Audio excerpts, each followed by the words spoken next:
Bismillahirrahmanirrahim. Assalamualaikum warahmatullahi wabarakatuh.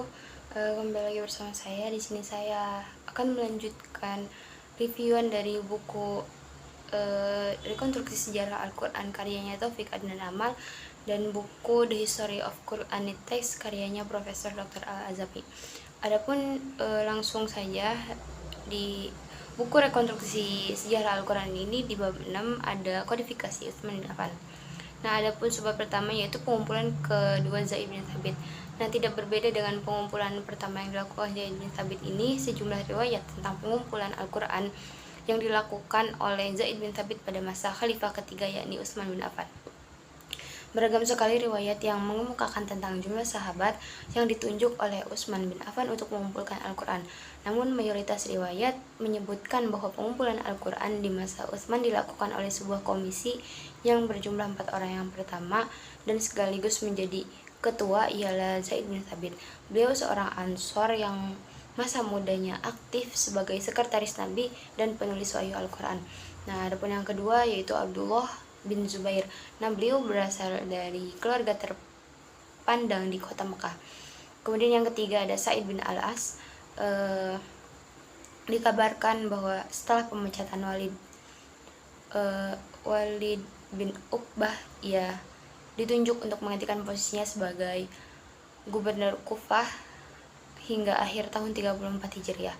Nah, Abdurrahman bin Haris, ia berasal dari keluarga Mahzum yang terkemuka di Makkah.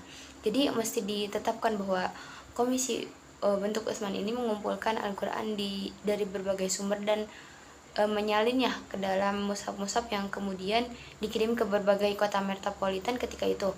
Nah, pengumpulan pada masa Utsman ini merupakan upaya untuk penyeragaman teks Al-Quran. Kemudian di sebab penyebaran mushaf Utsmani, terdapat riwayat-riwayat yang beragam mengenai berapa jumlah mushaf Utsmani yang berhasil diselesaikan penulisannya dan ke kota mana mushaf itu dikirim. Namun menurut pandangan yang diterima secara luas menyebutkan bahwa satu mushaf itu disimpan di Madinah dan 3 mushaf lainnya dikirim ke Damaskus, Basrah, dan Kufah. Setelah penyebaran mushaf Utsmani, berbagai mushaf atau fragmen Al-Quran itu dimusnahkan atas perintah khalifah. Nah, menurut otoritas muslim, pemusnahan itu dilakukan dengan cara membakarnya sehingga tidak tertinggal satupun. Nah, adapun varian-varian mushaf Utsmani.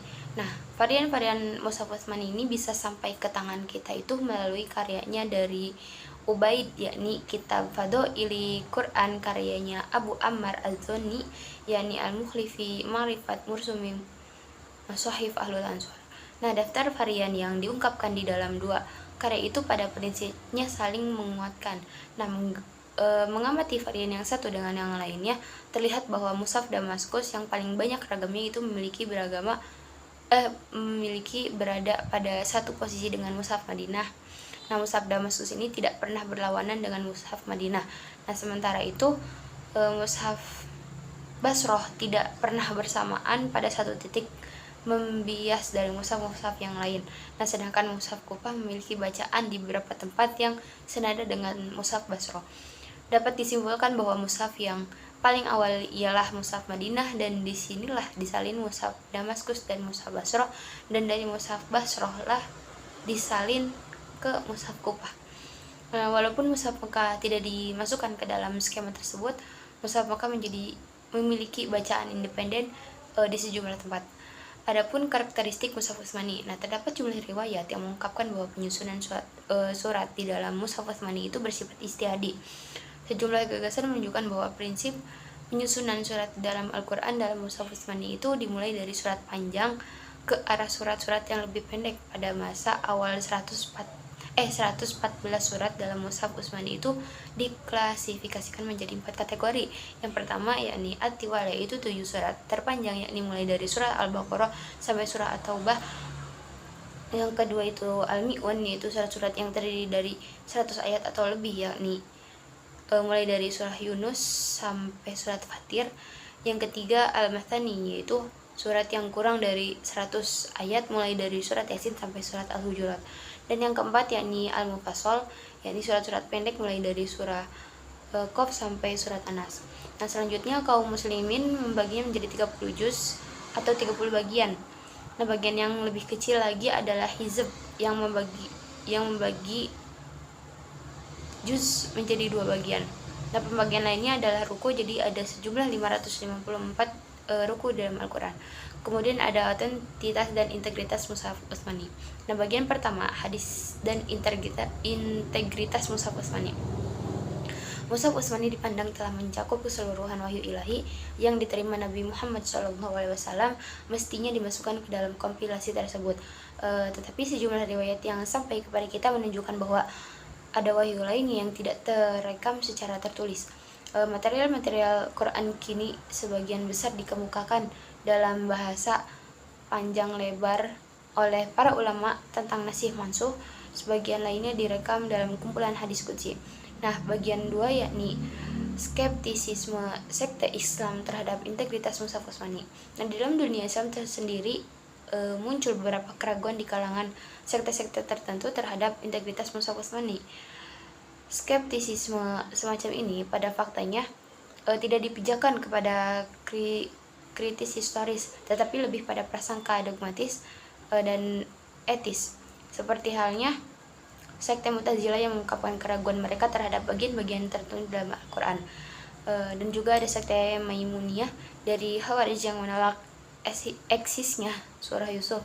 Nah, kalangan tertentu dari sekte Syiah menuduh bahwa Utsman telah menggantikan dan tidak mencangkupkan ke dalam kodifikasinya sebagian besar dari Al-Quran. Kemudian ada autentitas dan integritas mushaf Utsmani dalam pandangan Barat. Nah, kajian-kajian modern tentang Al-Quran di kalangan sarjana Barat dalam pernyataannya belum menunjukkan masalah yang serius sehubungan dengan keaslian dan integritas Al-Quran. Sejumlah sarjana Barat memang mengemukakan dugaan-dugaan mereka tentang pemalsuan bagian-bagian Al-Quran, namun argumen-argumen yang digunakan untuk menopang tuduhan-tuduhan tersebut nampaknya tidak begitu substansial dan bisa dikesampingkan secara sederhana. Sarjana Barat yang pertama yang mengemukakan tuduhan tentang pemalsuan Al-Quran tersebut ialah orientalis asal Prancis bernama Sylvain de Prancy. Adapun di buku The History of Quran Text karyanya Profesor Dr. Al-Azami di bab 7 ini mengenai mushaf Utsmani. Adapun yang pertama, sikap Utsman terhadap perselisihan bacaan. Nah, Hudzaifah Al-Yaman mengingatkan kepada khalifah tentang perselisihan tersebut pada tahun 25 Hijriah, dan pada tahun itu juga Utsman bin Affan menyelesaikan permasalahan yang ada sampai tuntas. Kemudian yang kedua ada Utsman menyiapkan mushaf dari suhuf. Nah, berdasarkan riwayat pertama, Utsman memutuskan berupaya dengan sungguh-sungguh untuk melacak suhuf dari Hafsah, nah mempercepat menyusun penulisan dan memperbanyak naskah. Adapun yang ketiga, Utsman membuat naskah mushaf tersendiri. Nah, adapun yang pertama yaitu pelantikan sebuah peneliti yang terdiri dari 12 orang untuk mengawasi tugas ini. Nah, identitas tentang 12 orang ini bisa dilacak di beberapa sumber. Kemudian yang kedua ada penyusunan sebuah naskah sendiri atau otonom.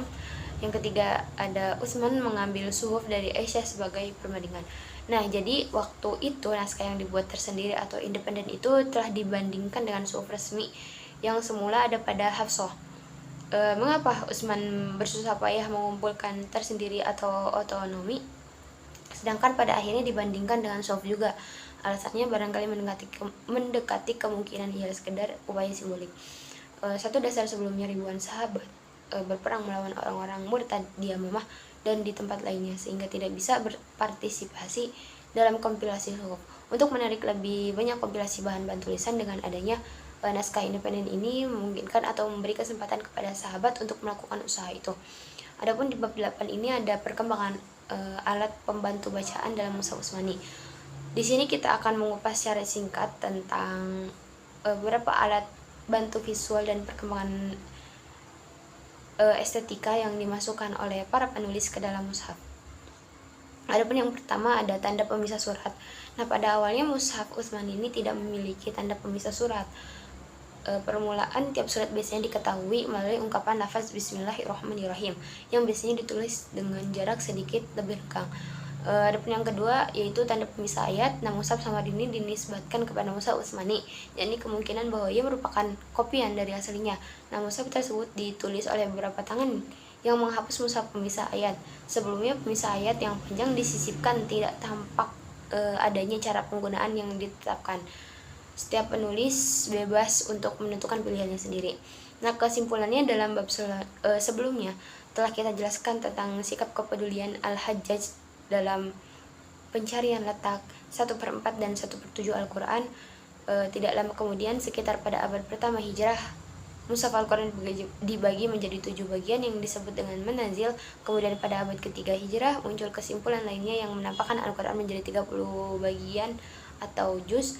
Nah, pembagian ini sebagai perkembangan kajian yang dilahirkan oleh Al-Hajjaj dan berfungsi sebagai alat yang bermanfaat bagi setiap orang yang mau mengamalkannya. Nah, masih ada beberapa alat bantu lainnya. Alat-alat bantu ini dan beberapa kontroversi dari pendapat para orientalis akan kita bongkar dalam bab berikutnya. Mungkin cukup sekian pemaparan dari saya, kurang dan kurangnya mohon maaf. Wassalamualaikum warahmatullahi wabarakatuh.